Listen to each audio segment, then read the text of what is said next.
Lionel Andres Messi lahir pada 24 Juni 1987 di Rosario, Argentina. Ia adalah putra dari Jorge Messi dan Celia Cucitini. Messi merupakan anak ketiga dari 4 bersaudara. Sebelum berlanjut ke kisah kehidupan sang bintang, ada fakta unik mengenai nama Lionel Messi. Kabarnya pemerintah di Argentina telah melarang penggunaan nama Messi setelah terjadinya kasus mengenai kelegalan nama tersebut di Rosario, kota kelahiran Messi. Kisah ini dimulai ketika Hector Varela dari Rio Negro bertarung dengan pemerintah untuk diberi izin memberi nama anaknya Messi Daniel Varela. Ia meminta nama Messi dan bukan Lionel karena ia merasa nama tersebut lebih cocok jika ia ingin menggunakannya sebagai tribut.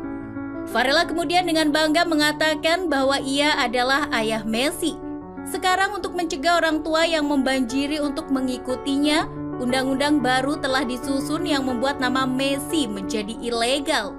Peraturan sipil ini mengantisipasi banjir aplikasi yang serupa dan memilih mengambil serangan pendahuluan terhadap apa yang bisa berpotensi sebagai fenomena sosial. Kehidupan keluarga Lionel Messi tergolong biasa-biasa saja. Sang ayah hanyalah seorang pekerja pabrik, sementara ibunya merupakan tukang bersih-bersih. Messi kecil mulai menunjukkan minatnya terhadap sepak bola saat bermain dengan sang kakak dan sepupunya. Namun perlu diketahui, jika yang mengajarkan Messi menendang bola adalah neneknya. Messi mengaku jika sang nenek merupakan sosok yang sangat luar biasa. Mata sang nenek lebih tajam daripada ayahnya Jorge dalam melihat bakat yang ada dalam dirinya. Suatu hari pada 1992, sang nenek mendatangi pelatih klub lokal Grandoli, Salvador Aparicio. Ketika itu neneknya menyuruh Aparicio untuk memperhatikan kehebatan cucunya. Dan momen itu benar-benar diingat oleh pelatih tersebut.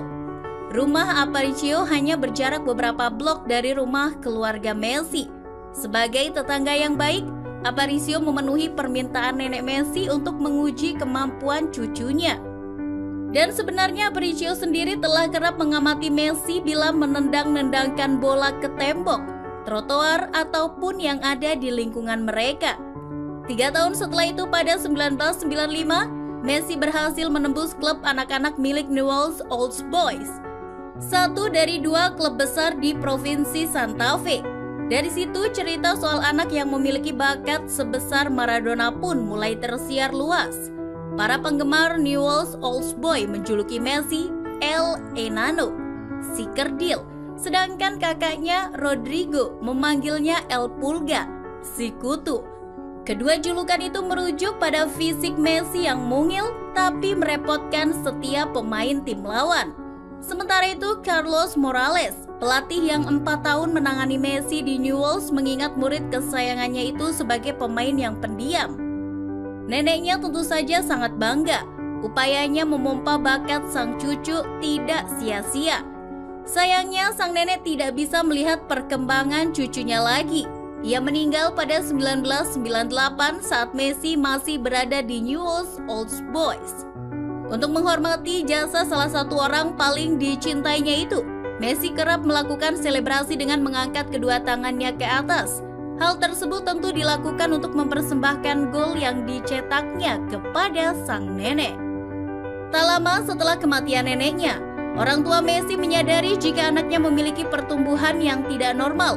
Mereka lantas membawanya ke rumah sakit dan mendapati Messi menderita sebuah penyakit kelainan hormon yang menyebabkan pertumbuhannya terhambat. Lahir dalam kondisi serba pas-pasan dengan ayah yang hanya buruh pabrik dan ibu yang hanya petugas kebersihan paruh waktu, membuat Messi tak pernah berpikir bisa menjalani pengobatan hormon pertumbuhan. Namun pada akhirnya, Jorge mengandalkan asuransi kesehatan keluarga dan asuransi dari perusahaannya untuk membeli hormon demi kesembuhan Messi. Biayanya sebesar 1.000 sampai 1.500 US dollar atau sekitar 9,5 sampai 14 juta rupiah. Ketika krisis ekonomi melanda Argentina, perusahaan Jorge terkena imbasnya juga. Jorge tak lagi punya uang lebih untuk membiayai kesehatan anaknya.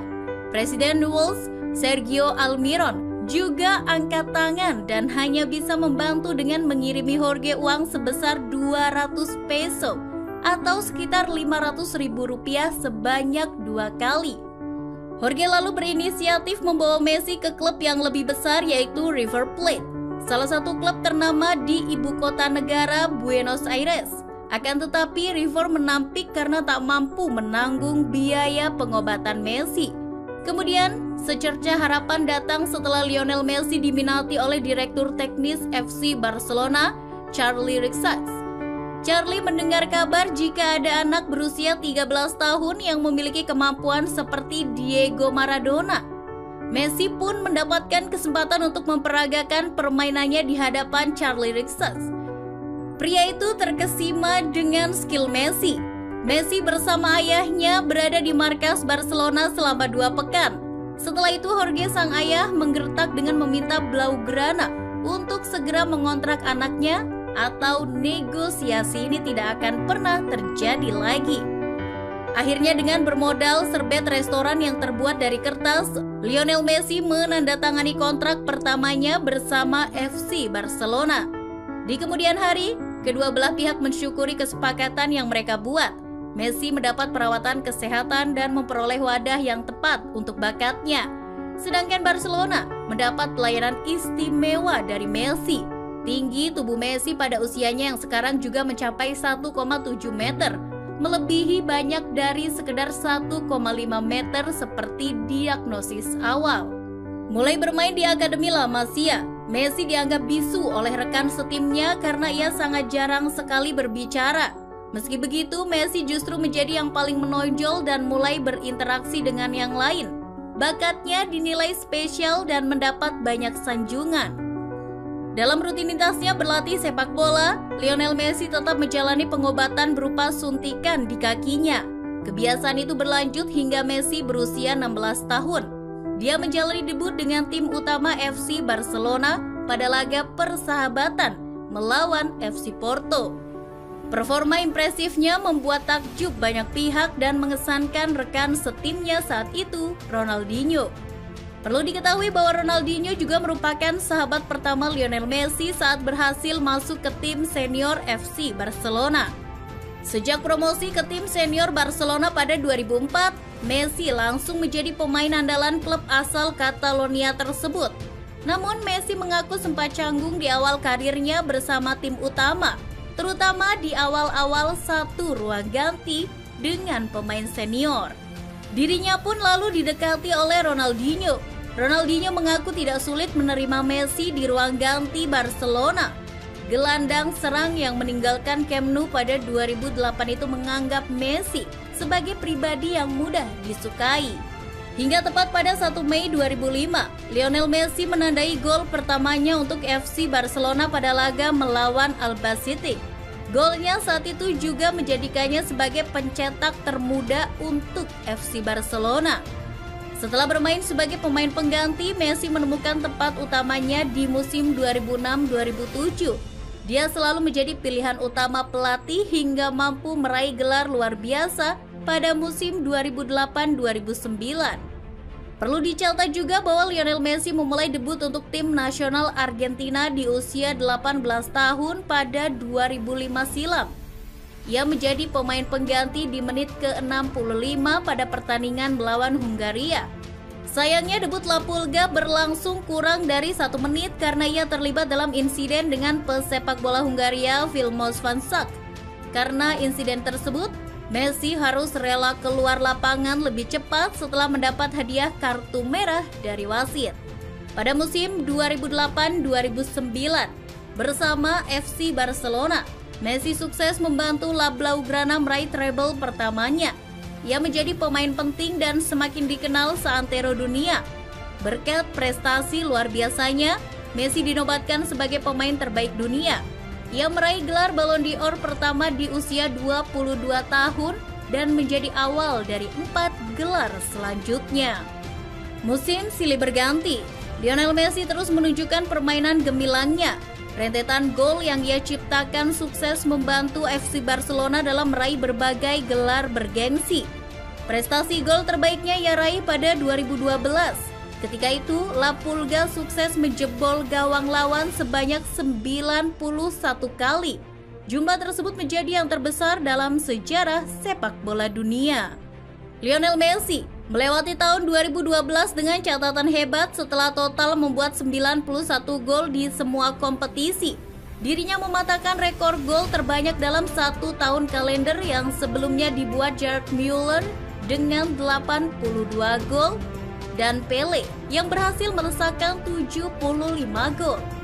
Karena terus menjadi pemain penting bagi kubu La Blaugrana, Messi sukses menyumbangkan gelar La Liga, Copa del Rey, Piala Super Spanyol, Liga Champions Eropa, Piala Super Eropa hingga Piala Dunia antar klub. Semua gelar tersebut ia raih lebih dari sekali. Selain berprestasi di atas lapangan, Lionel Messi juga mampu meraih berbagai hal menarik saat berada di luar lapangan. Salah satunya adalah ketika ia sukses memenangkan hati perempuan impiannya sejak kecil, Antonella Roccuzzo. Meski menikahi pasangan hidup yang merupakan cinta masa kecil mungkin hampir mustahil terjadi, Lionel Messi menjadi anomali. Ia merupakan satu dari sedikit orang yang berhasil mewujudkan cinta monyet menjadi cinta sejati. Sang mega bintang menikahi Antonella Roccuzzo, wanita yang dicintainya sejak berusia 9 tahun. Kisah cinta Messi dimulai pada 1996. Messi yang masih berusia 9 tahun saat itu sebetulnya sudah memiliki kedekatan dengan keluarga Antonella. Ia merupakan sahabat dari sepupu Antonella, Luca Scaglia. Kedekatan dengan Scaglia seolah menjadi pintu jodoh bagi Messi. Kerap bermain dengan Scaglia, Messi pun akhirnya bertemu dengan Antonella. Momen itu terjadi saat Messi dan Scaglia berjalan-jalan di Sungai Parana. Saat itu, Antonella ingin bergabung dengan keduanya untuk jalan-jalan. Meski sempat mengakhiri hubungan karena terpisah oleh jarak, Antonella akhirnya memutuskan pindah ke Barcelona dan tinggal bersama Messi. Sejak itulah kebersamaan Messi dan Antonella terus terjalin hingga saat ini. Jalinan hubungan mereka akhirnya berlanjut ke pelaminan. Messi dan Antonella memutuskan menikah pada Juni 2017. Keduanya pun kini sudah dikaruniai 3 orang anak yang bernama Thiago, Matteo, dan Cyrus. Selain punya kemampuan bermain sepak bola yang sangat luar biasa dan kisah cinta yang menakjubkan pula, Lionel Messi rupanya juga punya jiwa sosial yang tinggi. Pada tahun 2010, Messi bahkan ditunjuk sebagai duta anak UNICEF, yang berarti bahwa ia telah memberikan pengaruh besar untuk bekerja dengan mempromosikan agenda yang sangat penting.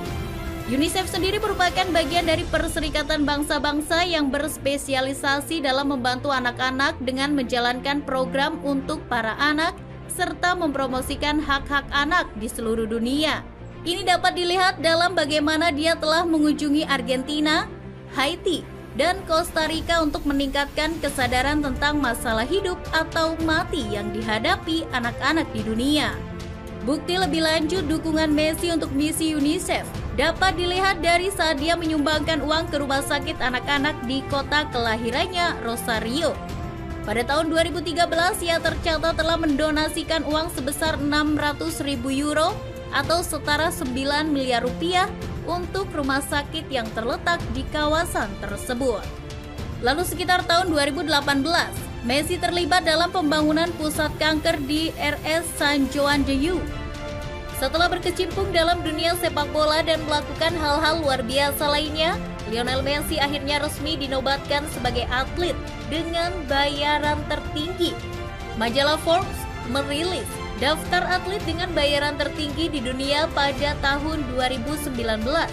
Dengan sejumlah nama familiar di daftar 10 besar, label atlet terkaya itu diambil dari sejumlah pendapatan para atlet, mulai dari hadiah, uang, gaji, dan sponsor dari Juni 2018 sampai dengan Juni 2019.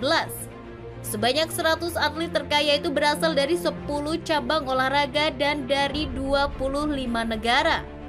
Dalam daftar tahun 2019, Lionel Messi menempati posisi teratas untuk kali pertama dengan jumlah pendapatan total 127 juta US dollar atau setara 1,8 triliun rupiah.